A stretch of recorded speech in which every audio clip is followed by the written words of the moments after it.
प्राचीन काल में सत्यव्रत नाम के एक राजा राज करते थे। वह प्रतिदिन पूजा पाठ किया करते थे। उनके पास किसी भी चीज की कमी नहीं थी। वह धन दौलत से लेकर हर प्रकार की सुविधा से समृद्ध थे। हालांकि इसके बावजूद भी राजा की एक अभिलाषा थी जिसे वह पूर्ण की चाह रखते थे। दरअसल राजा सत्यव्रत को किसी प्रकार से स्वर्गलोक जाने की इच्छा थी। वह अपने जीवन में कम से कम एक बार स्वर्गलोक के सौंदर्य को देखना चाहते थे, लेकिन उन्हें इसका मार्ग नहीं पता था। इधर दूसरी तरफ ऋषि विश्वामित्र अपनी तपस्या के लिए घर से बाहर निकले। चलते चलते वह अपनी कुटिया से काफी आगे चले गए थे। काफी समय बीत गया, लेकिन वह नहीं लौटे। इस कारण उनका परिवार भूख और प्यास से तड़प रहा था। राजा सत्यव्रत को जब यह पता चला तो उन्हें ऋषि विश्वामित्र के परिवार के पालन पोषण की जिम्मेदारी ले ली। कुछ समय बाद जब मुनिवर लौटे तो वे अपने परिवार को कुशल देख काफी प्रसन्न हुए। उन्होंने पूछा कि उनकी अनुपस्थिति में किसने उनकी देखभाल की। इस पर ऋषि के परिवार वालों ने बताया कि राजा ने उनके पालन पोषण की जिम्मेदारी उठाई थी। यह सुनकर ऋषि विश्वामित्र तुरंत राजमहल पहुँचे और राजा से मुलाकात की। वहां पहुंचकर उन्होंने सबसे पहले महाराज को धन्यवाद कहा। इस पर राजा ने ऋषि अपनी इच्छा पूर्ण होने का आशीर्वाद मांगा। राजा की बात सुनकर ऋषि विश्वामित्र ने कहा, बोलिए महाराज, आपको क्या वरदान चाहिए।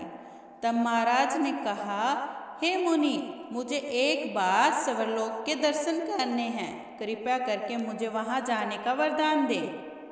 राजा की प्रार्थना सुनकर ऋषि विश्वामित्र ने एक ऐसा रास्ता बनाया जो स्वर्गलोक की ओर जाता था।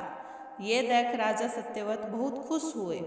वह तुरंत उस रास्ते पर चल पड़े और स्वर्गलोक पहुंच गए। यहाँ पहुंचते ही इंद्रदेव ने उन्हें नीचे धक्का दे दिया, जिसके कारण वो सीधे धरती पर जा गिरे।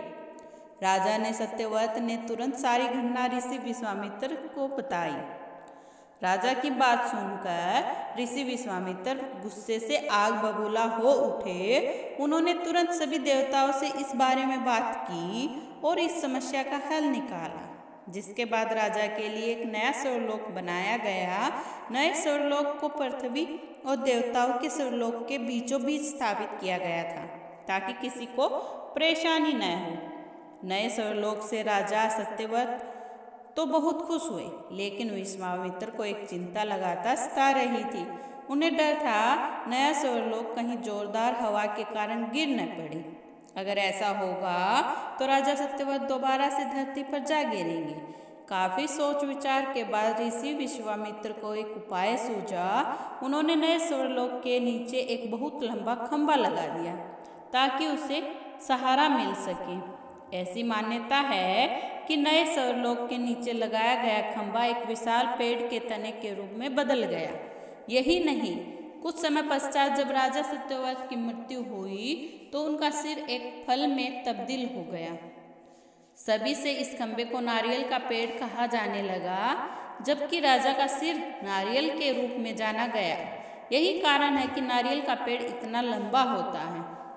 कहानी से हमें सीख मिलती है कि अगर सच्चे मन से किसी की मदद करें तो हमारी हर ख्वाहिश पूरी हो सकती है।